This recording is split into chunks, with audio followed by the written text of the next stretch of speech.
Está no ar! O mais tradicional podcast sobre corridas do Brasil. Os comentários e o debate sobre automobilismo de um jeito que você só ouve aqui. A partir de agora, Bárbara Franzin, Thiago Raposo, Diogo Gomes, Thiago Rosa e Fábio Campos apresentam Café com Velocidade. Café com Velocidade. A dose certa na análise do esporte a motor. Para você que nos ouve no cafécomvelocidade.com.br, estamos começando o terceiro bloco da edição 559. E agora para falar sobre Fórmula Indy. Se você não ouviu o bloco número 1 e o bloco número 2, façam isso, os dois falando sobre Fórmula 1. Basicamente ficamos em cima dos pilotos da Red Bull, né? O bloco número 1 em cima do Ricardo, o bloco número 2 em cima do Max Verstappen, porque rendeu pra caramba depois dessa prova da China. E agora é hora da gente falar de Fórmula Indy. Terceira etapa da temporada foi ocorrer no tradicionalíssimo circuito de Long Beach, e a corrida aí teve momentos aí realmente impressionantes. Nós tivemos no bloco número 1 e o bloco número 2 a presença dos convidados, né, o Lucas Herreras e o Eylor Marigo, e dessa vez, para falar de Fórmula Indy, nós temos ele, o especialista, que está lá nos Estados Unidos, umas corridas em loco às vezes, André Dueck, que já participou com a gente. Seja muito bem-vindo, Dueck, para falar da Indy, que é a sua queridinha, né? Eu tento colocar a NASCAR na sua frente, aí no seu coração, mas você não permite. Esse piloto, hein, Raposo? Esse piloto, não se esqueça. Não, tudo bem, não, amigos? não, obrigado mais uma vez ainda pelo convite. Continua ele tá nativo ainda? Tá nativo. Agora só hobby, agora como hobby só. Mas vamos lá então, falar um pouquinho sobre Fórmula Indy. Antes da gente entrar nos assuntos gerais do EC, temporada, novo carro, o que você tá achando, como que você viu, antes da gente falar de Long Beach especificamente? O novo carro, principalmente o kit aerodinâmico, mudou bastante a guiada dos pilotos. E eu acho que equilibrou mais a categoria, né? Tanto que a gente vê que as equipes pequenas estão mais próximas das equipes grandes.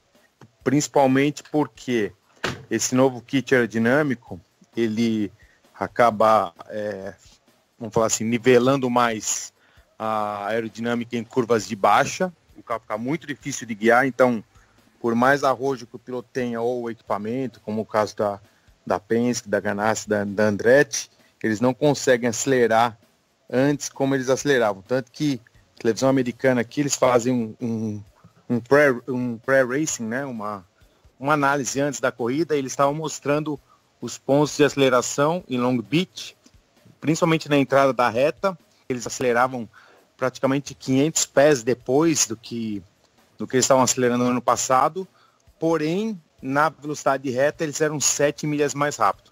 Então isso que proporciona, o piloto demora mais para acelerar, então os carros que não tem vamos falar assim, tanto recurso aerodinâmico como tinha no passado, né, que as equipes acabavam desenvolvendo muito mais os carros, as equipes ricas, eles acabavam tendo vantagem. E agora deu uma nivelada para baixo, tanto que a gente viu aí muitas surpresas, né, muitas equipes pequenas andando desde a primeira etapa, a própria equipe do AJ Foyt com o Matheus Leite, que já andou na frente, o Tony Kanaan também andou muito bem nessa corrida, o Jordan King também é estreante, andou super bem. Você vê o Robert Wickens andando bem. Então isso que eu acho que é uma coisa que foi bem acertada na categoria, com essa liberação aí de um novo kit aerodinâmico. Beleza. Fábio Campos, já pra gente já puxar o assunto de Long Beach, quem é que vai parar esse Alexander Rossi esse ano? Ele já tá nesse status, a gente falar isso dele? Quem é que vai parar ele? Ou você ainda acha que é muito cedo pra gente ultratá-lo assim? Não, eu acho que é cedo, eu acho que ainda muita coisa vai acontecer. Por exemplo, tem os circuitos ovais, né, que a situação é um pouco diferente. O que impressionou em Long Beach foi a vantagem dele para os outros, né, que não foi uma vantagem meramente de ganhar a corrida. Né? O qualifying dele foi muito forte, quem acompanhou o qualifying, eu sempre recomendo assistir, né, quem puder aí, tiver os acessos. Né, a NBC tem transmitido os qualifyings, né? Existe até o qualifying também que é Dueck até pode falar mais sobre isso, que é transmitido ali é uma versão em rádio da categoria, mas que você pode ouvir, ouvir com imagens. Dá pra ver no YouTube ao vivo. Exatamente, isso que eu ia dizer. Você pode ouvir com imagens via YouTube. Enfim, tem caminhos para se assistir. E eu comentei aqui na corrida passada, né? O qualifying da Indy no oval é um sistema diferente, né? A média de voltas. No circuito misto é mais parecido com o da Fórmula 1, com um sistema de eliminação, né? Os grupos de 12, aí passam 6 de cada um. enfim, vai se eliminando até chegar lá no pole. E quem assistiu isso em Long Beach viu uma vantagem enorme do Rossi, que é uma coisa que não é comum. Eu não lembro exatamente de cabeça quanto foi, mas acho que foi 3 décimos, 4 décimos, enfim. Foi uma coisa assim que na Indy não é comum de um cara fazer em relação ao segundo colocado. Então, o Rossi impressionou muito pelo como venceu a expressão categoricamente, né? Quando o cara vai e fez a prova muito certinha, né? Tentando ali se precaver das bandeiras amarelas, fez a estratégia de 2 paradas, mas parava um pouquinho antes ali. Enfim, foi uma coisa muito segura. E a gente falou aqui no programa passado, na corrida passada, né? Não sei se foi na segunda-feira passada, foi, né? Que a última corrida da Indy tinha sido na semana anterior mesmo, né? O Rossi, ele tem um potencial, ele talvez seja o maior potencial para o futuro da Indy hoje, né? Porque a gente vê, tem jovens chegando, tem os mais velhos já caminhando para o fim de carreira. Talvez para o futuro o grande nome mesmo da Indy seja o Rossi, porque tá pegando muito a mão, tá seguro, tem uma experiência de Fórmula 1, enfim, não é um cara qualquer, é um cara que já tem 500 milhas no currículo, ou seja, né, já viveu ali um lado de pressão e já conseguiu passar por uma etapa que é forte na Indy. Então, tudo nele, o Raposo e Dweck, tudo nele está se encaixando para se formar um piloto muito forte, muito consistente, muito Dixon, né? Talvez seja um futuro Dixon, que é o cara que não brilha, talvez você não vá ver ele brilhar assim na manobra, tipo Daniel Ricciardo, mas é o cara que vai lá e consegue, é um cara que é impressionante como ele está se formando um piloto de muito efetivo. Eu tô impressionado. Agora, dizer que esse já é o ano dele, que ninguém vai pegar, ainda é um pouquinho cedo. Eu tô dizendo mais lá para o futuro. Eu acho que 2018 ainda é uma interrogação, porque eu acho que a Penske ainda vem, né, Dweck? Não sei se o Dweck tem essa impressão. A Penske normalmente começa campeonatos meio rateando e o final a história costuma ser um pouquinho diferente. Não há garantia, mas a história costuma ser um pouco diferente, né? Ah, com certeza. A Penske que Ganassi sempre vão estar lá. Eles vêm aquele começo de acerto. O ano passado, você lembra, o Dixon começou super mal o campeonato e os Penske lá na frente. Depois no final estava junto ali. O ano retrasado, o Montoya. O último título do Dixon foi assim, né, Dweck? Ele arranca para o final e arranca do Montoya numa situação bem desfavorável, né? O Dixon, ele conseguiu herdar a parte que a gente fala de raposa, não é raposo, tá? É de raposa. Bem colocado a diferença. Um trocadilho com raposo, tá? Porque você está falando raposa na qualidade, né? Você está exaltando raposa como qualidade. Aquele que fica quietinho ali na hora dá o bote, como o Franchitti fez isso muitos anos. Também não parecia que era tudo isso, chegava lá e ganhava. E depois o Dixon, ele até deu várias entrevistas dizendo que o Franchitti foi o grande professor dele nesse aspecto, né? Às vezes não estava com o melhor carro e tinha que chegar em terceiro, tinha que chegar em quarto, não arriscava muito. A Penske está forte, sim. A gente lembra que teve um erro gravíssimo aí do Graham Rahal na largada, que colocou o Pagenaud para fora, que era um dos favoritos para a vitória. Eu acho que talvez seria o único ali que tinha chance de estar mais próximo. O Will Power também andou próximo do Rossi, mas eu acho que a Penske sempre vai estar forte. Sempre. E principalmente quando começarem os ovais de alta velocidade, a Penske ano passado mostrou aí que cresceu bastante nessa fase do campeonato e não deve ser diferente esse ano.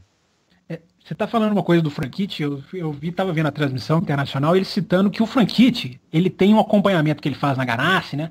Ele faz a leitura de todos os dados da equipe e dá ali as suas sugestões. Eu não sei se ele é um consultor extraoficial ou se ele está realmente na folha de pagamento da Não, ele é o diretor, ele é um coaching que trabalha na direção da equipe. Ah, pois é. E eu estava vendo, né, ele estava em Roma, comentando para a televisão, também na transmissão internacional, e eles mandam os dados para ele e ele em Roma para lá um momento, analisa e dá o feedback para a equipe, ou seja, é um papel interessante que ele consegue, né, conjugar, né, mesmo como comentarista, e não só comentarista, ele também é um cara que faz todo um lado técnico da Fórmula E para televisão, enfim, faz todo um trabalho mais de bastidores, como também consegue conciliar no mesmo final de semana esse trabalho com a Indy, né, esse papel do Franchitti que muita gente pode não estar vendo, mas que é ativo ainda nos bastidores da Indy, né, Dweck? Com certeza. Os pilotos que são campeões e que têm muita experiência. Eu me lembro de uma história aí, pegando agora um pouquinho o paralelo com a Fórmula 1 do Schumacher, na época que ele corria na Ferrari, e o Luciano Burti, que era piloto de teste, me contou, ele e o Massa eram piloto de teste, e o Barrichello e o Schumacher eram pilotos oficiais. E o Burti ia lá com o Massa testar numa pista longe de onde eles estavam, porque ia ter corrida no final de semana, então a Ferrari tinha 2 equipes. uma equipe de teste, quando se testava aí no começo dos anos 2000, e outra equipe oficial, que era o Rubinho e o Schumacher. E todo o teste que acabava, já pegava toda a equipe, mandava toda a telemetria, exatamente o que você acabou de falar para o Schumacher. O Schumacher já ligava para o Burt, ligava para o Massa, pedindo um feedback para eles, o que foi que aconteceu, o que melhorou, botou o pneu, botou a asa, mudou a suspensão, a temperatura, o mapeamento do motor, e daí ele mesmo já ia ajudando, fazendo esse coaching mais de telemetria mesmo, de engenharia, né? Apesar deles não serem engenheiros, eles aprendem muito, né? A gente tem um outro exemplo aqui nos Estados Unidos, Oswaldo Negri Jr., que acabou de se aposentar, já venceu Petit Le Mans, já venceu 12 horas de Daytona e outras provas. Ele hoje é coaching de pilotos aqui, e ele faz exatamente isso que você falou. Às vezes ele tem um piloto correndo na Inglaterra, outro piloto correndo aqui nos Estados Unidos, e ele consegue ter essa visão de, lógico que analisando os dados e com a experiência de conhecer as pistas, a equipe e o tipo de carro, e ajudar bastante. E acho que são poucos pilotos, assim como o Franchitti, que tem essa qualidade de ler, né? Porque não é só olhar a telemetria e ver o dado técnico, mas é imaginar a pista. Eu sei porque eu tive a oportunidade de conviver com alguns desses pilotos, e os caras falam assim, putz, mas e a temperatura tá quantos graus acima? 5? Traje, não sei o que lá, então a mola precisa ser um pouquinho mais mole, ó, muda um pouquinho a asa. O cara nem tá na pista, mas ele dá o palpite, que às vezes é uma luz pro engenheiro que tá ali entretido junto com o piloto, e aquele detalhezinho que faz a diferença. E numa época que está trocando o carro, né, Dweck? Isso pode ser muito valioso numa época justamente de um equipamento que é novo para todo mundo, né? Então você pegar um cara assim que já lidou com vários tipos de chassis, como o Franchitti, por exemplo, já guiou vários tipos de máquina, é um feedback valioso. Agora, só para voltar também na questão do Raposo, que ele colocou, né? Você já pega eu acho que ele se precipitou já aí colocando o Rossi como talvez um favoritíssimo ao título. O que eu vejo se desenhando para esse campeonato, Raposo e André, que pode acontecer, seria sensacional até se acontecer, você já imaginou? Uma briga, por exemplo, Rossi contra Bordet, né? Porque o nível da corrida do Bordet foi uma coisa absolutamente... teve lá aquela questão que nós vamos discutir, né, Raposo, a punição a ele, mas tirando isso, com isso e a parte, o que o Bordet tem mostrado nesse ano, tudo bem que a gente fica com aquela dúvida, né? Poxa, é uma equipe, a Dale Coyne, será que vai ter o ritmo para se manter? O ano passado foi a pancada em Indianápolis, que infelizmente a gente não teve essa resposta. Mas eu acho que seria muito interessante para a Indy, embora eu não acredite, porque a gente acabou de não podem ser desconsiderados, principalmente a Penske, que eu acho que a Ganassi está num nível um pouquinho abaixo, embora o Dixon seja sempre o Dixon, mas seria, numa fantasia surreal talvez, uma disputa saudável para a Indy. Já imaginaram vocês dois, Bordet e Rossi levando uma briga pelo título até o final?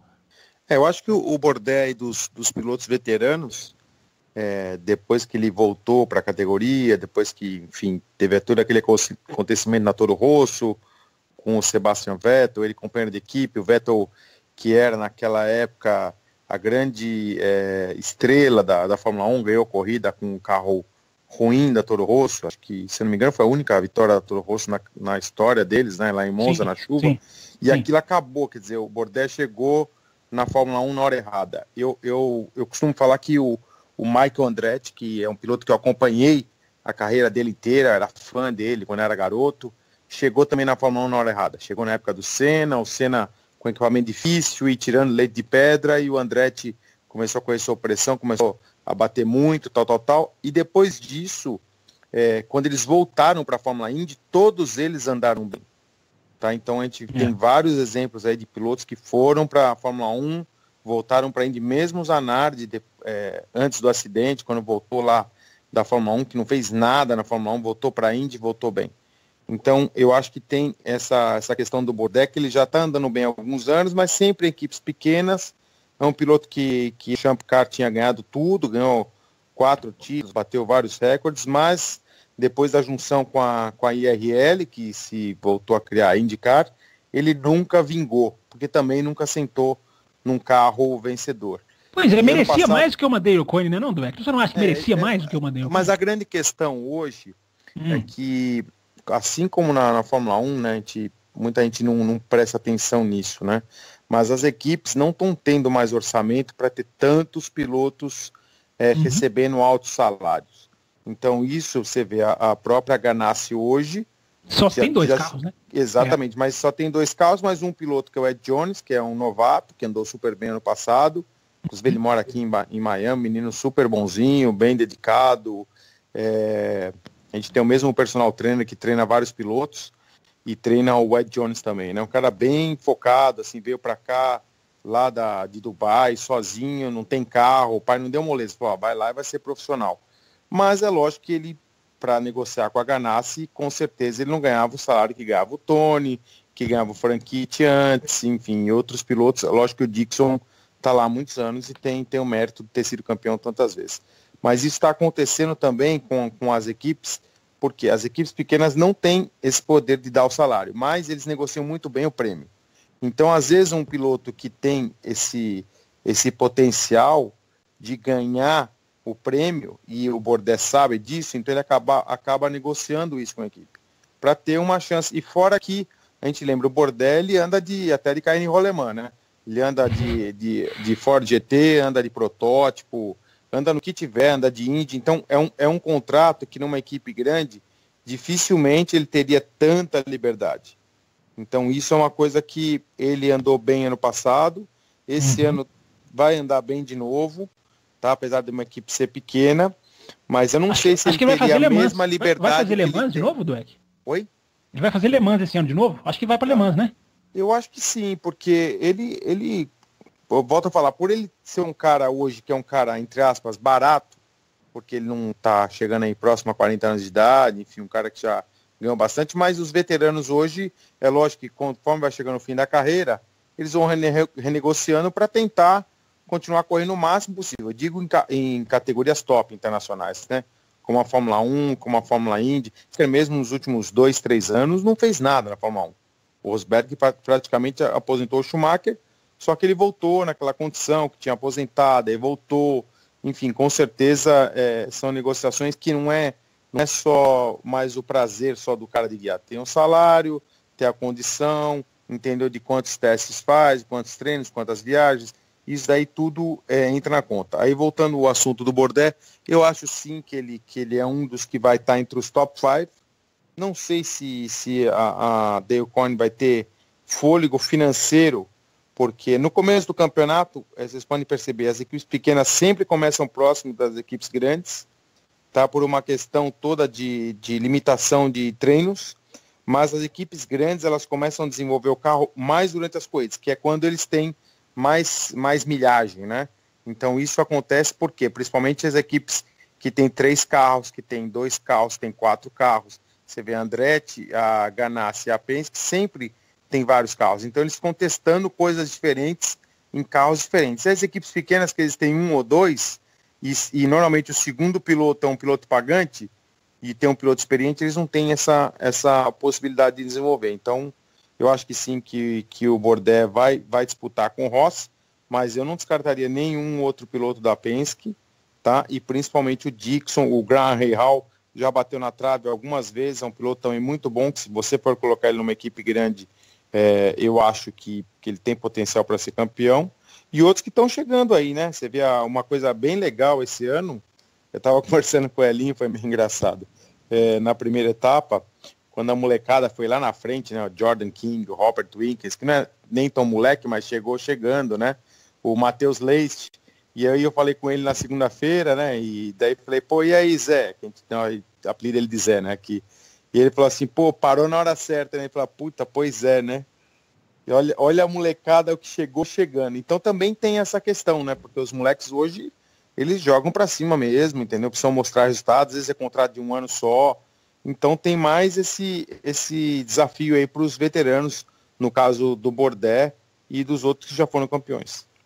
Até antes do Raposo, não sei se tem e-mails que ele quer trazer, mas eu até citei isso aqui no nosso primeiro programa do ano, viu, Dweck? Parece ser, falei, né? Parece ser a temporada da troca de guarda, né? É a temporada do estabelecimento, porque jovem chega todo ano, né? A Indy, ao contrário da Fórmula 1, ela tem uma renovação que não é a maior do mundo, mas acontece, né? Os meninos vêm da Light, enfim.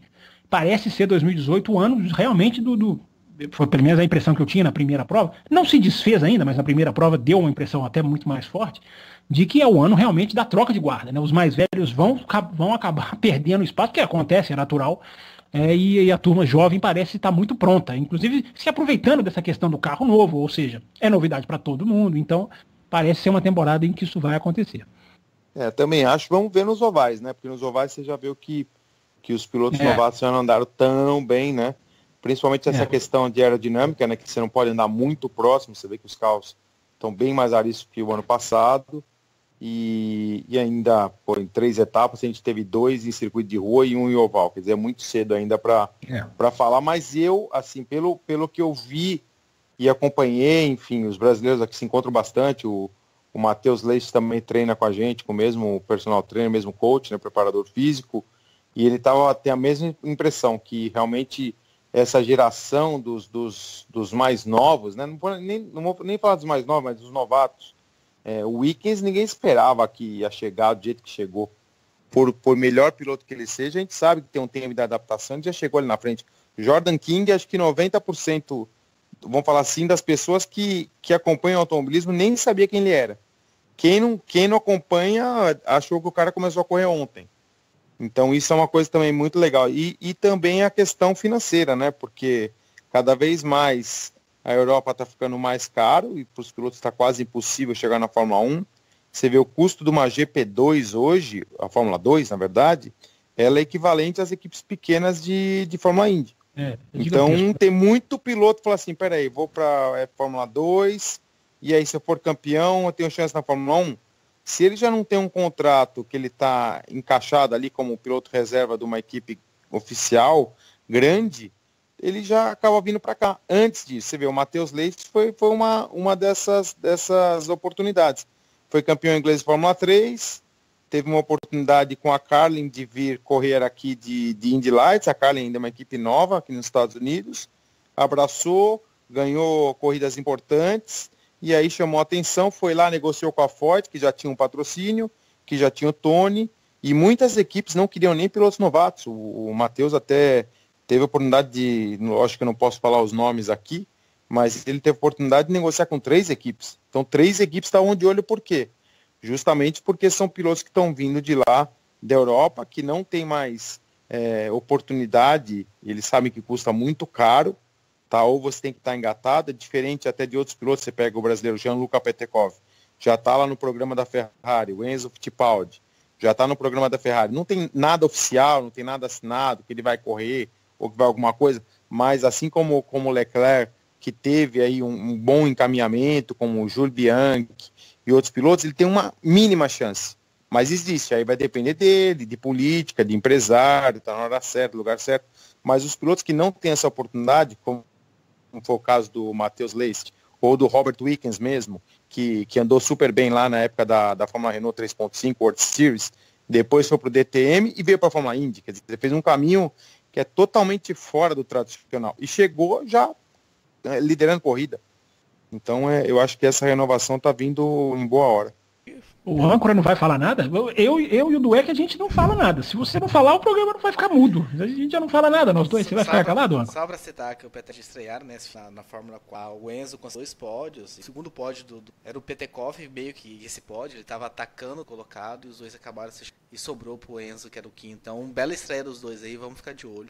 Mas voltando pra Fórmula Indy, eu queria saber de vocês a questão dos motores, né? A gente já viu o ano passado, né, retrasado, essa questão dos motores falar tão pesado. Se vocês acham que esse ano tá mais equalizado a questão Honda Chevrolet, tá sendo mais indiferente qual motor cada equipe está, ou ainda não? Vocês não estão vendo uma diferença brutal aí de um para o outro? Bom, eu acredito bastante na equalização. Quando você tem 2 montadoras, aí 2 produtoras de motor, principalmente porque a Honda e a Chevrolet, elas têm outras divisões aí esportivas que cuidam dos motores. E a Indy, ela toma muito cuidado para não ter essa diferença grande que tem, por exemplo, na Fórmula 1 e outras categorias.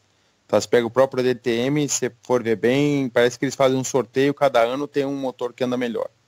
Então a Indy toma muito cuidado com isso, tanto que isso é uma coisa que eu sempre ouço aqui conheço o Tony e o Elinho há, 25 anos.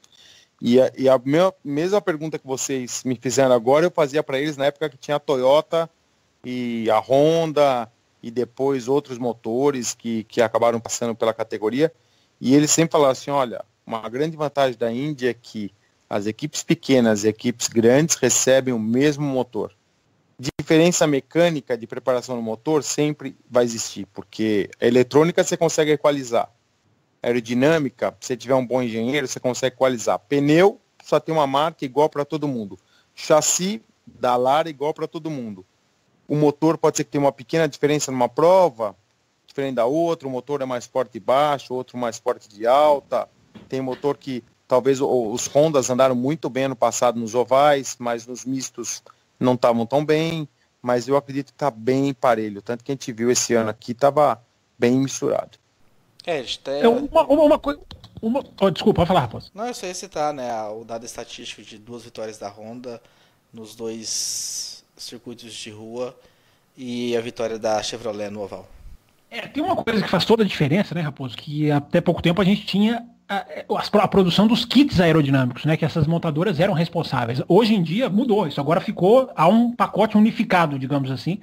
Então ficou a área de atuação delas, né, a área de influência, digamos assim, ficou reduzida porque agora virou a questão mais ali debaixo do chassi, debaixo da carenagem, melhor dizer, como a gente costuma dizer. Então isso faz toda a diferença. Mas esse trabalho de equilíbrio, ele é bem feito na Indy, porque apesar de a gente ver vantagens em oval, eu acho que a Honda está até com uma certa, digamos, invencibilidade em Indianápolis, se eu não estou enganado. Eu acho que a Honda tem, eu não sei exatamente quantas, mas se eu não estou enganado, as últimas em Indianápolis, 500 milhas, a Honda faturou. Então você pega um dado aqui, outro ali, mas você não tem uma disparidade que você possa falar, nossa, esse ano, já até houve, mas não, faz tempo que não acontece, né, de você falar, não, esse ano essa montadora não vai ter chance. A Honda teve uma dificuldade alguns anos atrás, mas enfim, hoje em dia me parece, claro que a temporada pode, né, desprovar isso, se é que existe essa palavra, né, desprovar. Em inglês existe disprove, mas não sei se em português existe. A temporada pode jogar isso pelo ralo, mas me parece tá equilibrado. Não vai ser o motor que vai decidir mais do que a engenharia, do que a pilotagem, mais do que a experiência das equipes, mais do que um Scott Dixon da vida. Enfim, não me parece, Raposo, posso estar enganado, mas não me parece que seja um fator decisivo, como em outras categorias, que um motor se sobressaia sobre o outro, né? Vamos ver. Trazendo aqui o primeiro e-mail do JF, né? A gente já, de certa forma, já respondeu, mas só para a gente registrar, boa prova, muitas ultrapassagens e muitas estratégias e possibilidades.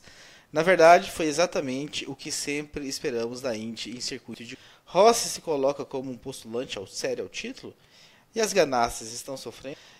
Eu só queria pegar um ponto dele aqui, que ele fala, né, de boas provas e tal, e ultrapassagens, mas isso foi na segunda metade da corrida. Não sei se vocês concordam comigo. A primeira metade, as coisas estavam meio paradas, né, sem muita ultrapassagem, sem nenhuma variação de posição. A não ser quando algum piloto tentou uma estratégia diferente. Já teve a turma das 3 paradas e a turma das 2 paradas lá no início. Mas fora isso, a gente não teve muita movimentação. E nem a troca de posições eu acho que foi tão frenética assim. A gente teve ali a gente tem que falar da ultrapassagem do Bordet, né, que gerou até discussão, gerou punição, enfim, que foi uma ultrapassagem.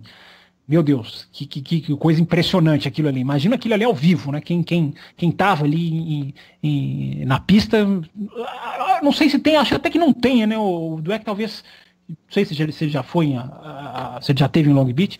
Não sei se tem eu não sei se tem arquibancada ali naquela freada da curva 1. Não sei se tem, não me parece, mas talvez tenha. Mas enfim, quem pôde ver aquilo ali foi um lance absolutamente que deixou todo mundo de cabelo em pé, digamos assim, né? E aí a gente vai entrar na questão, né, mas da punição, mas foi lindo, né?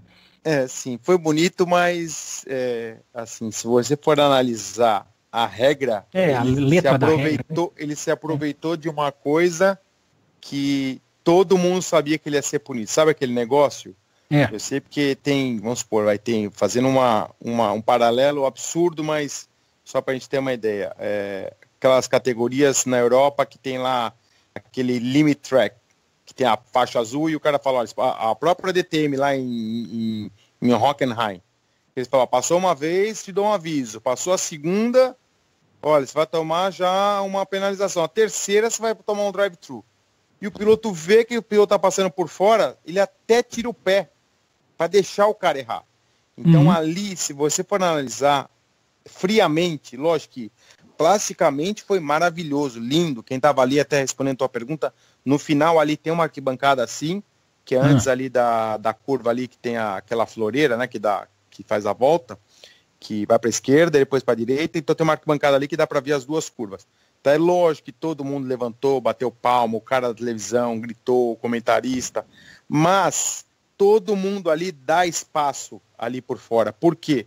Porque no briefing dos pilotos foi muito claro, os carros chegavam lá a 188 milhas por hora na reta. O carro que estava saindo do box saía 70 milhas por hora, então não podia cruzar a linha azul. Por quê? Porque se imagina alguém saindo do box a 70 e um a 188, 100 e poucas milhas a mais, vai decolar e vai dar um acidente monstro ali. Então, os pilotos deixavam ali, ninguém prestou atenção nisso, mas se vocês agora passarem o replay, se os ouvintes passarem o replay, presta atenção que toda a volta, todo piloto deixava aquele lado para o piloto ultrapassar, porque sabia que se ele ultrapassasse por lá, ia tomar uma penalização. O Bourdais, acho que foi meio no susto ali, porque ele apertou o push to pass e foi passar só que tinha um mais lento, então ele teve que desviar e aí acabou saindo por ali. Eu achei que ele não fosse parar o carro. Foi uma coisa bonita, lógico, é uma pena que a penalização, mas até o Rafa Matos, que até é sempre polêmica, um excelente piloto, amigo nosso, e até muito engraçado, ele colocou um post agora, que ele tirou um print da ultrapassagem, e falou assim, pô, IndyCar, o que está acontecendo de errado? Como que vocês punem uma ultrapassagem dessa, né? E aí alguns pilotos comentaram, inclusive o Tony Kanaan falou, não, a punição não foi errada, inclusive no briefing foi bem claro, no briefing dos pilotos, não pode ultrapassar por ali, e o Bourdais sabia, como eu sabia, como todo mundo sabia. Então o piloto às vezes sabe que o outro vai errar, sabe aquele negócio na malandragem? Isso, eu tenho, sei lá quantas corridas de carro, de kart na vida, e às vezes você olha, isso todo piloto faz. O piloto falar que não faz, é demagogia pura, hipócrita, e tem muitos que falam isso. Você olha na frente a bandeira amarela, o cara tá atrás no seu vácuo, ele não tá enxergando, e ele põe do lado, você tira o pé, e deixa ele passar. Muitas vezes, porque sabe que o cara vai ser penalizado. Então isso também acontece nas categorias, lógico que as mais profissionais, e ali não duvido não que, lógico que não foi culpa do Bourdais, porque ele tinha que desviar, ele não tinha outra saída, mas passar 3 carros, praticamente, sei lá, tinha ali uns 400, 500 pés, não é carro, não é gênio, e foi bonito, mas realmente foi um pouquinho facilitada a ultrapassagem. Eu só questiono na Indy, o Dweck, que às vezes há uma, não é subjetividade, mas às vezes assim, eu não sei, a classificação teve um lance com o Hunter Hay que foi sim, exatamente assim, ele pode tocar, ele está na saída do box na classificação, ele pode passar por cima da linha, mas o sensor do carro, que está no centro do carro, a NASCAR também tem muito isso, ele não pode cruzar um certo ponto, ele pode passar com algumas rodas, digamos assim, ele pode passar com uma parte do carro da linha, mas se o sensor não passar pela quininha entre as duas linhas, eu acho que isso é muito subjetivo na Indy, eu acho que a Indy poderia ir um pouquinho até pro lado da Fórmula 1. Olha, não põe o pé na linha, não pisa na linha, não encosta na linha. Se encostar, não pode. E às vezes dá algumas margens. Esse lance do Bourdais, eu não estou nem falando tanto dele, não. Estou falando mais até do Hunter Hay, que gerou uma controvérsia do sábado na classificação da Indy. Porque às vezes você pode, repito, a NASCAR também tem isso, ela deixa passar com 2 rodas na entrada do box, aí você pode passar até com 3, aí tá perdoado, enfim. Eu acho que se fizesse uma coisa mais preto no branco, olha, nós vamos fazer essa linha aqui, não encoste. Eu acho que talvez ficasse até mais claro muito chato, público, né? Ia ficar muito chato, ia ficar igual a Fórmula 1, ia ficar muito chato. As categorias americanas, elas fazem isso, e eu acho que é de propósito, viu? Eu vejo muita categoria pra gerar também, polêmica. Pra gerar, não é nem polêmica, é pra dar um limite pro cara, falar assim, ó, tem um limite da malandragem e do erro. Então ali os dois, quem souber usar a malandragem como erro, quem for mais malandro. O Schumacher já fez isso na Fórmula 1 em Mônaco, só que foi muito descarado, lembra que ele parou o carro do Alonso não fazer a pole, vocês lembram disso? 2006, sim. Exatamente, então, fala assim, pô, errou, não errou, putz, o azar dele que travou a roda, ele tinha que travar e não travou. Mas ali quase passa, Piquet já fez isso, Senna já fez isso, todos os campeões já fizeram isso, então isso é uma coisa que que acontece é que hoje a Fórmula 1 tá muito chato, né? O cara não pode fazer nada. Você vê lá eu não sei o que vocês falaram aí, mas a questão do Verstappen lá, que acabou errando ali em cima do Vettel. Pô, o moleque errou. Então, nitidamente ele tirou ali, precisando entrar na traseira do Vettel. Ele teve que tirar para a direita, porque ele passou da freada, ele errou ali. Então, uma coisa que todo mundo fala assim, nossa, o cara, que absurdo que ele fez. Não, cara, não fez nada errado. O moleque tava querendo ganhar a corrida, tava rápido. Nós somos nessa linha também. Nós pisamos nessa linha. Estamos alinhados sem saber. Então, na Indy também tem isso, assim, é muito difícil o piloto com má intenção, vamos falar assim, com malandragem, ele conseguir acertar sempre. Pode ser que acerte uma vez, acerte duas, mas às vezes ele vai ser punido. E o piloto que erra também, mesma coisa. Às vezes você errar, por exemplo, o Verstappen que errou, tomou lá uma penalização. E se ele não tivesse errado, se tivesse sido malandragem? Como que você vai julgar isso? Os caras pegam a telemetria, compara a volta anterior, onde o cara freou, quantos graus ele virou o volante. Ficou muito chato, não dá. Entendeu? O cara não pode nem tentar uma coisa diferente, porque se for provado que ele freou 10 metros para frente, eu vou falar assim, não, olha, você simulou, você sabia.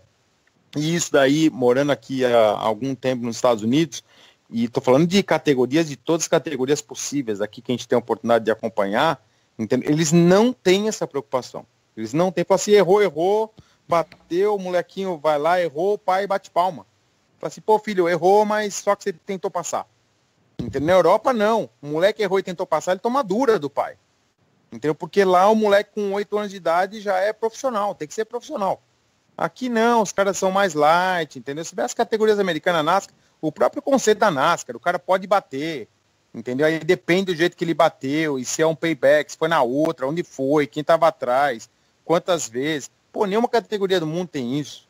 Entendeu? A Indy, lógico que não pode chegar a encostar, mas quantos totós a gente não vê na Indy nos circuitos mistos, circuitos de rua? Entendeu? O carro é um trator, tem uns carros que batem, até tá falando com o Matheus, né? Ele, por ter andado no Indy Lights ano passado e esse ano com o Indy, ele passou o carro é um trator. Entendeu? Lá em St. Pete eu raspei o muro umas 3 vezes e o carro ia embora e ficava mais rápido na outra volta. Então, uma coisa que os pilotos também sabem disso. Então, eu acho que tem a linha aí do erro e da malandragem que é bom pro esporte.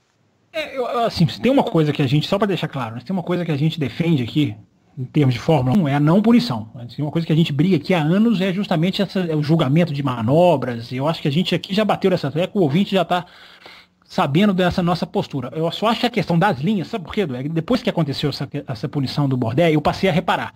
Eu não estava reparando isso. E vi que muito piloto cruzou aquela linha ali, às vezes não para ultrapassar, às vezes fazendo, se não me engano, o Tony Kanaan está tomando uma ultrapassagem, se não me engano é ele, e também passa da linha, só que não houve nenhuma punição. Então eu acho que essa subjetividade pode não ser positiva dependendo da situação. Mas não houve punição, entendeu? Porque ele não teve vantagem, não tomou vantagem. Entendeu? Então essa é a grande questão. O automobilismo raiz, que é como a gente fala, é o seguinte, o piloto não teve vantagem. Imagina o seguinte, vamos voltar para falar de Hockenheim, né? Aquela curva 1 que todo mundo passa. Putz, o cara errou, virou 2 segundos mais lento na volta. Como que ele vai tomar uma penalização se ele errou? Ah, mas foi fora do limite da pista. Tá bom, mas fora do limite da pista, não foi para virar a volta mais rápida, não foi para ultrapassar ninguém, não foi para defender posição. Ele errou. Aí eu acho que realmente o comissário tá lá para isso. Então, e o comissário dessa prova é um piloto super experiente, que é o Scott Pruitt. Um cara que já andou de tudo, já ganhou um monte de corrida aqui, é um cara super reconhecido, super respeitado. Então eu acho que ele estava ali também, olhando isso, assim, lógico que eu não vou lembrar dessa questão do Tony, mas se ele tá tomando uma ultrapassagem, às vezes o cara até põe para a direita, para dar espaço pro cara, porque também se ali na curva 1 ali, se não dá espaço, eu nunca me esqueço uma vez, logo na estreia do Joseph Garden, ele numa relargada estava em segundo, e ele pôs por fora e passou o Franchitti ali. O Franchitti nem virou, mas tacou ele no muro. E aí tinha um idiota, um comentarista, eu não vou citar o nome, o Thiago sabe quem é. Não é brasileiro? Assim, não precisa poupar, não. A gente cita nome aqui, não precisa poupar, não. Não, ele não merece ser citado, vamos falar assim. O Thiago vai se lembrar disso daqui. O idiota de um comentarista falou assim, que absurdo esse moleque querer passar um tetracampeão por fora, tem que pregar ele no muro mesmo, esse moleque não vai a lugar algum, pensando assim, era segunda corrida do moleque, ou terceira. E o moleque foi campeão no passado. Joseph Newgarden. Então ali, entendeu? Também tem essa questão do piloto que tá ali, ele sabe assim, ó, não vai fazer 2 ali. Muito difícil. Ou se fizer, a gente lembra na largada, não sei se vocês vão se lembrar do detalhe, que o Graham Hall errou a freada, deu na traseira do Pagenot, e por dentro ali tava o Hunter Ray. Perde o bico, né? Exatamente. Perdeu o bico, né? Encostou no bico, mas se ele não tira, ia dar uma lambança enorme. Então ali o cara tem que tirar mesmo, não tem jeito. E o Tony às vezes ali tirou para não bater, mas não teve vantagem. Não, eu acho que essa linha de pensamento ela é aceitável, né? Levar vantagem ou não. Inclusive ela pode até ser aplicada na Fórmula 1, né? Porque muitas vezes o cara toca as rodas na pista e não leva vantagem nenhuma. Aliás, a Fórmula 1 vive essa discussão do que colocar fora da pista para tirar fisicamente a vantagem do piloto. Eu acho que isso é uma linha de raciocínio compreensível, sim. De fato é. Isso aí. Digamos que o comentarista não gostou muito do piloto que foi homem para passar por fora. Era um... Isso, exatamente. Eu vou. Se vocês com esse jogo aí não eu vou começar a defender o ouvinte aqui, vou ficar bravo com vocês, hein? Mas eu dei a dica. Eu dei a dica, eu falei que o piloto não foi homem. Eu não sei, eu não peguei, não. Desculpa, eu sou muito ingênuo, eu não peguei essa sua, não. Mas eu lembro desse lance, mas eu não devia estar assistindo na transmissão brasileira, porque... Se você assistisse, você não ia esquecer desse comentário. Não esqueço, não. Um dos comentários mais imbecis que eu já ouvi em toda a história do automobilismo. Esse tipo de coisa eu não esqueço, porque eu sempre lá bato no aqui, encho a paciência do ouvinte, de um comentarista também. Mas eu falo o nome, é o Thiago Alves, que vendo uma prova da DTM se escandalizou com 2 Audi brigando porta com porta, e ele nossa, que absurdo, uma briga entre 2 pilotos da Audi, como a Audi permite, é um atentado ao esporte, o comentarista que fala uma coisa dessa. Então eu não só não esqueço, como faço questão de não esquecer, de fazer questão de lembrar para sempre, porque eu acho que o comentarista jogar contra o automobilismo é triste, eu fico triste, enfim, tem gente que gosta, eu lamento também. Por isso eu gosto de acompanhar as corridas na NBC, porque o Pole Trace é uma diversão, né? O Dweck já deve... com certeza. O Pole Trace, assim, eu aprendi tanta coisa aqui com o Pole Trace, assim, primeiro aquelas questões, né, questões filosóficas. Eu lembro as primeiras coisas que o Pole Trace foi, nossa, foi muito engraçado. Eu acho que era o Will Power e não sei se era o Pagenot ou era o Elinho, estavam se enroscando, tal, mais ou menos o que aconteceu aí na Audi que você acabou falando. Eu lógico que não vi essa corrida, mas o Paul Tracy falou assim, gente, são pilotos experientes, eles têm que ter muita calma. Eu falei, cara, eu tô vivo para assistir o Paul Tracy falar para os pilotos terem calma. O Dweck, nesse domingo, essa corrida de Long Beach, o Dixon toma a punição de ter entrado no box sob bandeira amarela, né? Então ele tem que pagar o drive-thru.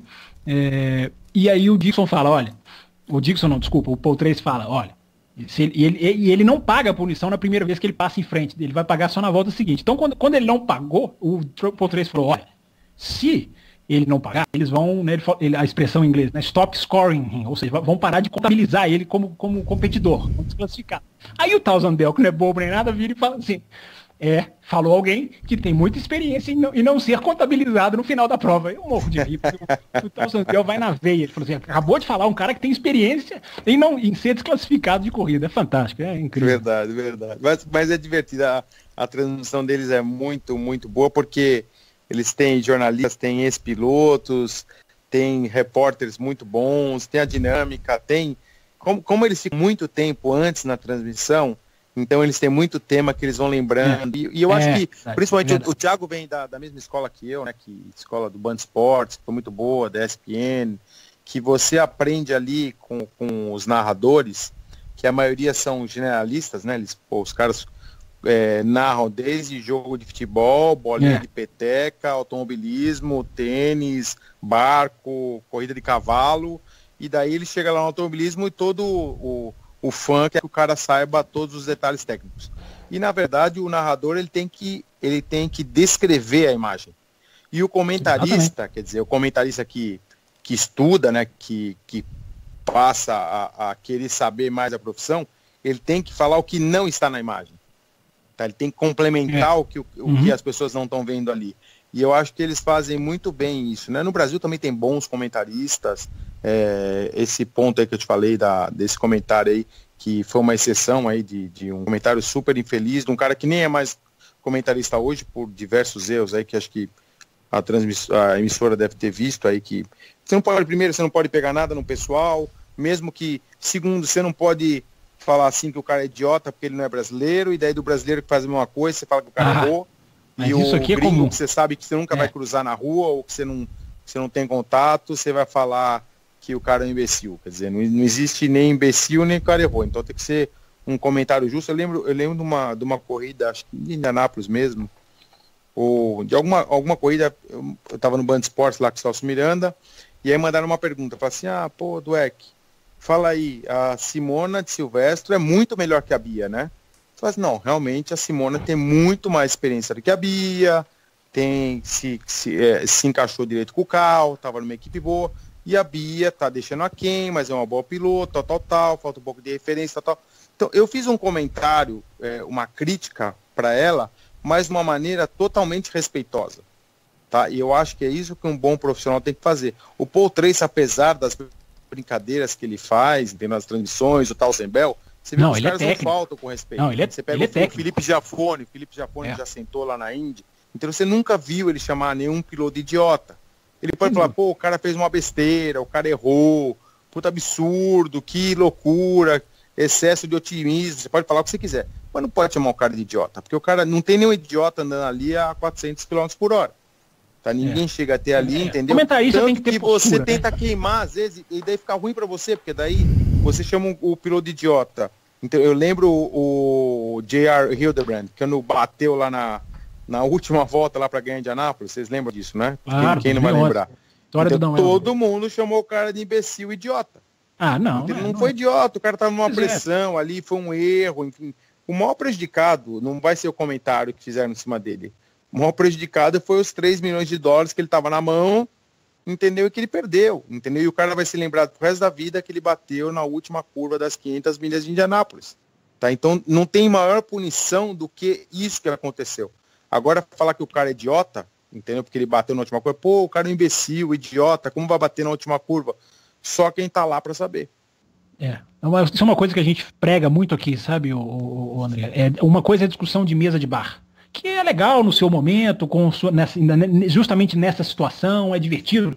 Uma coisa é a discussão analítica de jornalismo, que é o que a gente tenta fazer aqui, que infelizmente não é regra no Brasil, né? Então fica muito. A gente aqui vive a era do engraçadinho, né? Que o narrador tem que fazer gracinha para fazer sucesso, então acaba caindo nessas coisas. Até pra gente voltar pra Índia, é importante deixar isso claro, né? A gente tá citando aqui um momento de bom humor do Paul Tracy com o Townsend, mas isso é um lance, assim, eles não passam a transmissão se cutucando, eles passam a transmissão fazendo toda a corrida. Eu acho até que poderiam ser mais críticos, eu sempre falo isso, eu acho que o americano é muito à mão na cabeça, mas fazem a transmissão, informam, enfim, estão acompanhando tudo que está acontecendo nos bastidores. Tem uma riqueza de informação que é muito proveitosa. Né? Verdade. Passando para o outro e-mail que nós recebemos, nós recebemos 2 e-mails e também do Kinopak. Da corrida ele falou que terminou como começou. Será que a ilusão vendida de corridas disputadas pela mudança do pacote foi fria? Não achei tão ruim, não achei ruim Kinopak. A corrida realmente teve um começo mais morno. Acho que o fim deu uma esquentada ali. Eu não avaliaria como ruim. Não sei se o Dweck e o Campos tem. Não, gostei da corrida, gostei sim. Gostei, lembrando, o pacote aerodinâmico, os pilotos não podiam chegar muito perto ali nas curvas de baixo, ali dava. Então o que acontece? Acabava tendo a reta ali para fazer a ultrapassagem, ou o cara tinha que se jogar na freada, que foi o que aconteceu a maioria das ultrapassagens. Os pilotos jogavam na freada, tanto que a gente lembra que teve até o congestionamento ali, que agora não vou me lembrar quem que se enroscou ali, 3 pilotos ali na curva de entrada da reta. Foi o King tocou no Hunter, acho que o Hunter Race se envolve, o King toca no, meu Deus, a Cameron Bot estava no carro dele. É o Bourdais mesmo, né? É o Bourdais. No Bourdais é verdade, exatamente. Então você vê ali, fala assim, pô, o cara ali tentar ultrapassar é meio suicida. Mas o cara saiu um pouquinho mais lento da outra curva e tentou, tava embaixo e aí deu uma balançada de frente ali, esquece ali, porque ali não tem nem o que fazer, não tem espaço, né? Pois é, foi punido, né? E foi punido. Sim, aquele ponto ali é clássico também, né? Acontecer. Aquele tipo Mas de propósito ali, eles nunca vão mudar aquela curva, nunca mudar. Na IMSA, então, na Sports Car, sim, nossa, também, ali todo mundo fica ali esperando, fala assim, vamos ver quem vai bater quando ali. Ano passado teve na GT, até a gente falava do Negri, né? Ele foi tocado na última volta da última, ele estava em segundo na GTD, que é GT Daytona, 8 carros ficaram presos, 8 carros. Imagina o seguinte, o cara que estava em 10º tinha a chance de chegar em segundo, só que ele não conseguiu passar, porque fechou a pista. E aí faz parte, a gente ficar comentando, então acho que eles fazem isso de propósito. Seguindo no e-mail do Kinopak, o Campos, ele fala do leste, né? O que aconteceu em São Petersburgo foi algo fora do normal, ou em Phoenix e Long Beach foi azar? Não, ele teve problemas técnicos, o carro deu muito problema eletrônico nos treinos, tanto você via ele nos treinos, ele tomava 2 segundos do Tony. Quer dizer, um piloto que está mandando ali junto com o Tony, e às vezes até mais rápido, tomar 2 segundos não é. Ninguém desaprende a guiar, principalmente porque ele andou bem em St. Pete, que era uma pista de rua, e Long Beach não poderia ser diferente. Então está com muito problema técnico, o carro falhando muito. Na classificação ele melhorou, tanto que ele não passou ali para a segunda fase por um detalhezinho, e até ele me contou, falou assim, eu não passei porque eu tinha nada. Andei muito pouco o carro sempre dando problema. Tá na corrida, ele andou bem, acho que a estratégia da equipe foi ruim, e aí, na verdade, a equipe pequena, né, a gente falou, tal, que ele andou bem no começo, na primeira etapa, o Tony também, mas a AJ Foyt, a gente lembra no passado, acho que foi a pior equipe, ou a segunda pior, quer dizer, qualquer coisa que fosse acontecer esse ano para eles ficarem ali entre os 6, entre os 10, top 10, como eles estavam fazendo, já era fora da curva, tanto que na etapa anterior, vocês lembram lá que o cara que foi levantar lá o pirulito, que não é nem o pirulito mais, né? Que o cara que dá a ordem lá para liberar o carro, o mecânico estava colocando a roda ainda. Não tinha nem levantar na mão, levantou e liberou o carro, aí caiu a roda, perdeu um monte de coisa. Então a equipe ainda é uma equipe pequena, tem o AJ Foyt, que é uma lenda, todo mundo respeita, o Larry Foyt, que é um cara competente, mas é uma equipe pequena. Não dá para comparar com as outras equipes. Então o Matheus, a primeira etapa, tirou leite de pedra, assim, absurdo que falaram aqui na transmissão dele, falou assim, realmente, olha, não é que ele sentou na Penske, na Ganassi, ou na Andretti, ou numa equipe média, ele estava numa das piores equipes do ano anterior, e sentou e botou o carro na segunda fila, entendeu? Isso aí pouquíssimos fazem isso, então um moleque que acelera, vai dar muita alegria, muito bom isso pro Brasil, ter um piloto aí que vai suceder o Tony Elinho, entendeu? Que 20 anos, muitos tentaram e entraram, Ayrton Daré, Felipe Jafone, Vitor Meira, e outros pilotos que entraram e saíram e ficaram poucas provas, e só o Tony e o Elinho. O Elinho passou agora para os protótipos, o Tony aí tem um contrato aí de mais 1 ou 2 anos com a equipe, e ainda bem que a gente tem o Matheus Leis, Vitor Franzoni chegando, também subindo bem, outros pilotos andando nas categorias de base bem, ainda bem que a gente vai ter uma sucessão, porque em vez de a gente ficar criticando ou duvidando da capacidade dos pilotos, desculpa aí com todo respeito ao ouvinte, acho que tem que fazer a pergunta mesmo, e a gente tem que responder da maneira mais certa possível, ainda bem que a gente tem um Matheus Leis chegando, porque senão vai acontecer o que aconteceu na Fórmula 1, a gente não vai ter mais piloto brasileiro. Fábio Campos, quer complementar? Eu acho que, só dizer assim, eu acho que as pessoas vendo a estreia dele foi tão impactante, né? Acho que a palavra é essa, né? O que ele fez em São Petersburgo, que eu acho que cria na cabeça das pessoas uma expectativa muito forte de que aquilo vai se manter, né? Criou até na minha também, inclusive, poxa, já pensou, o cara consegue regularmente andar ali entre os 10, enfim, mas eu acho que no final na análise fria é natural que ele vai apanhar, vai errar acerto, vai errar um oval, vai bater, enfim, esse tipo de coisa, não tô cravando que vai exatamente acontecer, mas faz parte que aconteça, faz parte da evolução de um piloto, começar a errar aqui, errar ali, então eu acho que a estreia em São Petersburgo já elevou na cabeça da maioria das pessoas a expectativa de que, opa, peraí, não é o menino que vai chegar, se arrastar o ano inteiro, talvez seja um menino que chegue estourando. Não, e em St. Pete ele ia andar melhor. Em St. Pete ele ia andar melhor. Não sei se na transmissão brasileira, desculpa de interromper, Fabio. Não, pode falar. Na transmissão brasileira falaram por que ele teve problema ou não? Os 2 problemas que ele teve ou não? Aí eu não sei porque eu fico lá no Pole 3. O Raposo talvez possa então, ser melhor. Então, o primeiro problema que ele teve foi o problema de câmbio. Por quê? Porque o mecânico montou errado a entrada de ar. Então o câmbio esquentava muito. Ele montou invertida a entrada de ar. E aí pararam, ele ficou lá um tempo, arrumaram, ele saiu. Aí na segunda, o cara esqueceu uma ferramenta dentro do carro. Ele saiu do box, o carro começou a fazer barulho, barulho, entendeu? Voou uma ferramenta dentro do carro. Tá? Eu não sei se isso daí foi falado na transmissão brasileira, às vezes até o pessoal da transmissão, não sei nem quem está comentando mais a categoria, mas às vezes não tem essa informação. A gente tem porque está aqui, né? Os caras estão lá no box, entendeu? E tem amigo assistindo e fala, a gente tem grupinho de WhatsApp que fica participando da transmissão, assim como o Café com Velocidade também tem. Enfim, você tem muita informação ali quente, né? Mas isso é coisa de equipe pequena, entendeu? Então o cara andar lá na frente, tão impactante, como você mesmo falou, também para nós, foi absurdo. Tanto que 2 dias antes dele ir para St. Pete, a gente estava junto aqui, e ele falou assim, ó, se for top 10, eu tô feliz. É lógico que nem ele esperava largar na segunda fila, mas mostrou o potencial dele, entendeu? Como o Wickens está andando super bem lá, entendeu? Pô, o Jordan King, entendeu? Mas os caras não estão na equipe melhor. Sempre tem uma cagadinha, sempre tem uma coisinha errada, que a gente não sabe, porque o cara para no box e fala assim, quebrou. Mas ninguém sabe o que quebrou. Entendeu? A Ganassi você pode ver que é difícil quebrar, a Penske é difícil quebrar, a Andretti é difícil quebrar, muito difícil. Entendeu? Porque os caras têm um orçamento muito maior, os caras não economizam, tem 2, 3 caras para revisar o carro toda hora que liga. Vocês podem olhar aí no próprio Instagram do Matheus, do Tony, vocês olham a estrutura da Ford e olham a estrutura das outras equipes. Conta quantos mecânicos, quantos engenheiros tem. É material humano, o humano falha mesmo, entendeu? O cara errou lá porque ele deve ter montado errado, ninguém checa, entendeu? Pouca gente, pouco recurso. O orçamento é 1/4 ou 1/5 das equipes grandes. E lógico que, da onde sai isso? Os Estados Unidos, a mão de obra é cara, né? Então aí sai a diferença. 2 informações só, né? O Fábio Campos, o Bourdais vai correr de Ganassi em Le Mans, dos Ford GT. Confirmado, né? Isso, confirmado. E eu também não sei da transmissão nacional, também estou em Pole Trace nesse ano, então...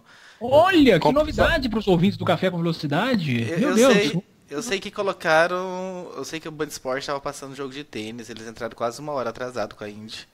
Mas não... Aqui tem muito isso, né, André? Aqui tem muito isso. Fica, empurra, transmite metade, corta no meio. Tem uma televisão esse ano que transmitiu metade da tela corrida, metade da tela briga de torcida. Aqui é assim, tem esses percalços aqui. Só complementando a informação, o Tony também vai correr de Ganassi em Le Mans. Na Ford também. Sim. Ford GT. Bem colocado, bem colocado. Só que eles não serão companheiros, são companheiros de equipe, mas não... Isso, exatamente, estão no mesmo carro. E a última pergunta aqui do Knopak é do Pietro, né? Esse pula-pula que ele está fazendo de uma categoria para outra, sem criar raízes, não prejudica? Será que não seria a hora de alguém chegar para ele, definir a carreira dele? Teria chance de voltar para a NASCAR? Olha, eu vou falar um pouquinho pelo que eu sei aqui da carreira dele, enfim. Eu acho que ele está num momento que você vai chegando nas categorias tops e aí você começa a aceitar as propostas que as equipes fazem. Ele não ia correr de Fórmula 1 esse ano. Então pensa que, eu acho que a pergunta é super pertinente e inteligente, tá? Mas pensa o seguinte, ele não ia correr de Fórmula 1. E aí chega a equipe e fala assim, olha, você quer fazer 6 corridas só? Ele fala, para quem não ia correr, faço 6 corridas. Se eu me der bem, eu assino um contrato pro ano que vem. Com a Super Nissan, como é que chama a categoria lá no Japão? Super Fórmula. Super Fórmula. A mesma coisa, ele não ia correr. E aí foi lá, fez um teste, o moleque acelera, andou bem, os caras, pumba, botaram um contrato. Então, isso daí é uma coisa que, se você for ver bem, o próprio Nelsinho Piquet de Graça não tinha no plano de carreira deles, podia ter o melhor empresário do mundo, que eles iam correr de Stock Car. Para quem não sabe, a Stock Car mudou o calendário para adequar os caras. Não existe isso em nenhum lugar do mundo. O DTM nunca vai mudar o calendário, entendeu? O IMSA nunca vai mudar o calendário. Nenhuma categoria vai mudar o calendário para adequar nenhum piloto. Tanto que você vê que a NASCAR e a Indy correm no mesmo dia, a Coca-Cola 600 e a Indy 500. Tanto que teve até os últimos malucos lá, o Kurt Busch, que correu numa, foi correndo para outra, vai de helicóptero, vai de avião, vai de não sei o que para correr, porque o cara queria correr nas duas. Seria muito mais simples de colocar em datas diferentes. Mônaco, então muda Mônaco. Ó, o Alonso quer correr na NASCAR, na Indy e na Fórmula 1, no mesmo mês. Muda, então fala para a Indy ou para a Fórmula 1 ou para a NASCAR mudar, vê se alguém muda. E isso daí, então, a questão da carreira, se você for analisar, o de Graça já ganhou corrida, Nelsinho logo vai ganhar a corrida na Stock Car, os dois já foram campeões na Fórmula E, então não estava lá no plano de carreira deles esse ano que eles iam correr de Stock Car. Então isso daí é uma coisa que, imagina, se não está isso para pilotos que já têm uma carreira internacional, que já andaram de Fórmula 1 e que são pilotos profissionais pagos hoje, imagina para um garoto que está querendo alcançar o sucesso. Então, se alguém ligar para ele semana que vem e falar assim, olha, apareceu aqui uma oportunidade alemã, ele vai. E aí, quanto a NASCAR, eu acho, minha opinião, tá? Quando eles mudaram a carreira dele para monoposto, eu acho que o bonde da NASCAR passou. Minha opinião pessoal. Eu acho que é assim, eu só acho que a NASCAR dá para você correr ainda com bastante idade, então provavelmente ele ainda consegue correr, pegar o bonde, tá, vai perder uns anos nessa, mas nessa adaptação. Mas eu acho que é o que resta para ele, né, o do Egg Campos. Assim, não conseguiu, não foi para a Fórmula 2, que talvez fosse um passo lógico, interessante dele. E caríssimo, né? Caríssimo. E caro. Exatamente. E como não deu certo isso, precisa se manter nativa. E aí pintou essas, né? De fazer a Super Fórmula, fazer a Indy, e aí ele vai correr em um outro lugar também, que eu tô me esquecendo. São 3 lugares, e ele vai fazer aparição em algum outro lugar também, que não me recordo agora. Nem sei se... Ele não vai correr Le Mans, porque ele fez o teste lá com a Porsche. Eu acho que é Le Mans mesmo. Eu lembro que tinha alguma coisa de Le Mans, acho que não era nem de LMP2, se não me engano. Eu não tô vendo o nome, eu tô com a lista aqui de Le Mans aberta. Aproveitando que a gente tá falando de Le Mans, eu sei que o programa é sempre super descontraído e agradeço mais uma vez aí o convite, mas queria passar uma notícia triste, não sei se vocês já falaram, faleceu nesse final de semana o Walter Derani, entusiasta do automobilismo, pai do Pipo Derani, do Rafael Derani, pessoa nota 1000, foi o criador da GT Brasil, da GT3, aí há 10 anos, mais ou menos, se não me engano, 2006, acho que saiu a categoria, 2007, e foi vencido aí no final de semana por um câncer, que ele descanse em paz, que conforta toda a família, fora de série, que vai deixar muitas saudades, não só para quem conheceu ele, mas para todos os entusiastas do automobilismo, que ele trouxe aí uma das categorias mais sensacionais dos últimos anos, que uma pena que acabou aí também. Descanse em paz aí, amigo Walter Derani. É realmente uma perda aí que fez muita diferença, né, por os trabalhos dele, por onde ele passou. E nesse automobilismo brasileiro que segue tão difícil, né, a GT acabou, foi embora e não tem perspectiva de volta. Fará falta, com certeza. Mas voltando ao assunto do Pietro, eu sei que ele testou Fórmula E também, não sei se é Fórmula E. Eu só lembro que chegou o release do Rodrigo França falando, né, do Pietro Fittipaldi, corre em 3 categorias. Ele não correu na corrida. Vou tentar lembrar depois e trago essa informação no próximo. Mas além da Super Fórmula da Indy, ele vai fazer aparição em mais uma que não estou lembrando agora. Por falar em Fórmula E, aqui eu li num jornal americano que o Felipe Massa estava sendo cogitado, né, para correr lá. Não sei se vocês ouviram isso no Brasil. Ele teve na época da primeira aposentadoria dele, né, antes dele voltar para fazer 2017, a questão do Rosberg, né, que mudou ali o jogo das cadeiras e a Williams chamou ele de volta. Naquela época ele já estava sendo meio que cogitado para Jaguar, né, já se falava dele ser aí como ele voltou para a Fórmula 1, a Jaguar pegou o Nelsinho Piquet, mas que o nome dele já é relacionado à Fórmula E já tem um tempinho. Legal. Eu resgatei aqui a informação, é isso. Ele vai fazer provas no WEC também, nesse ano. Então, Indy, Super Fórmula e WEC. Então, tem que dar essa oportunidade, né? Não conseguiu fixar no lógico que seria a Fórmula 2 para seguir esse caminho aí da Fórmula 1 e se manter nativa, né? Quilômetros aí, horas GP3, né? Você tá pulando a GP3, talvez fosse um caminho, analisando só ao lado técnico, talvez fosse o caminho que mais o beneficiasse, a GP3. Mas o carro é bem mais fraco, né? Aí é um passo para trás. Não sei, eu acho que pelo que ele mostrou na World Series, eu acho que ele precisa fazer um ano de GP3, podia até dar um impulso justamente, olha, a Fórmula 2 olhar, fazer ali um direcionamento para aquele tipo de campeonato, né? Não sei, eu acho que não seria de todo ruim. Mas eu não acho que ele acabou errando, não. Se ele não tinha o budget ou a melhor equipe, porque às vezes não é nem o budget, né? Às vezes as melhores equipes já fecharam e o cara realmente fica muito risco de correr numa equipe pequena, né? Porque a gente sabe que Fórmula 2, Fórmula 1, até Fórmula 3, tem 3 equipes ali que você vai correr e acabou, né? O resto vai fazer número. Então, quem tá na Europa sabe disso. Diferente dos Estados Unidos, né? Que você vê que mesmo nas categorias de base, que tem as equipes boas, sempre aparece alguém lá. Você vê o exemplo do Franzoni. Eu lembro o dia que ele chegou nos Estados Unidos, eu fui tomar um café com ele. Assim, dinheiro de hoje, eu não sei exatamente, mas não tinha $2.000 no bolso.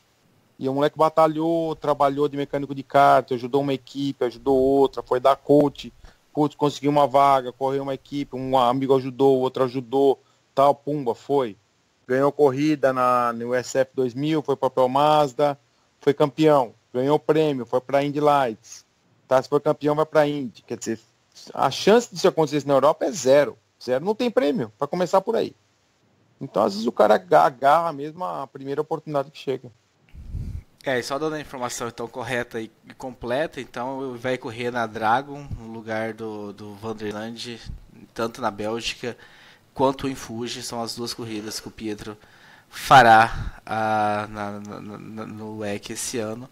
E eu acho que é isso, né? Falamos aí tudo que tínhamos falado da Indy, essa etapa de Long Beach. Já vem prova nesse próximo final de semana no Alabama.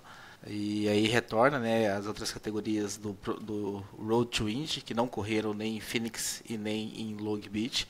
E retorna neste final de semana pra gente ver o Franzoni, que o Deck tá falando aí. Pra quem não acompanha, né, as provas da Indy Light também passam no tão fácil de acompanhar. Lá em St. Pete, ele até fez boas provas, mas aí acabou tendo problemas no finais e o resultado não foi tão legal, mas o desenvolver da prova foi interessante. Chegou em quarto nas 2. Isso, então vale a pena.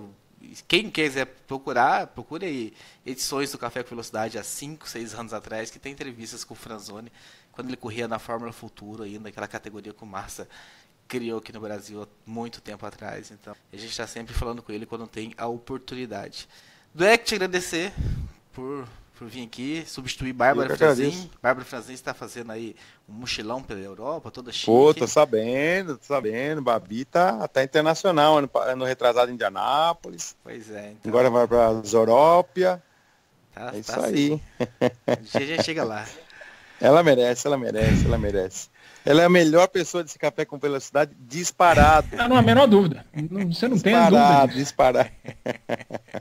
Eu sou obrigado a concordar. Eu que agradeço o convite, estou sempre à disposição de vocês. Muito bom falar com vocês, com os ouvintes. E de vez em quando eu dou meus pitacos lá no Café com Velocidade. Como é que tá nosso grupinho do WhatsApp aí, ô Thiago? Tá com vaga lá pra galera? Tá com vaga.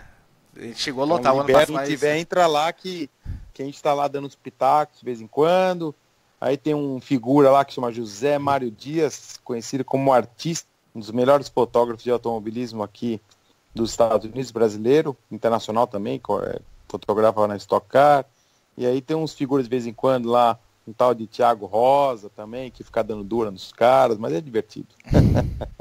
Fica o convite aí, quem quiser participar é só mandar um e-mail, cafévelocidade@gmail.com, que a gente encaminha ou entra em contato por rede social e que a gente passa os links aí e adiciona no grupo. Então é isso, a gente tem um bloco número 3 ainda sobre a Fórmula E, bloco número 4, aliás, esse é o número 3, sobre a Fórmula E, que vai sair aí no decorrer da semana, não percam. Fábio Campos, muito obrigado também pela participação nesse bloco e a gente volta com a Fórmula E no 4º bloco.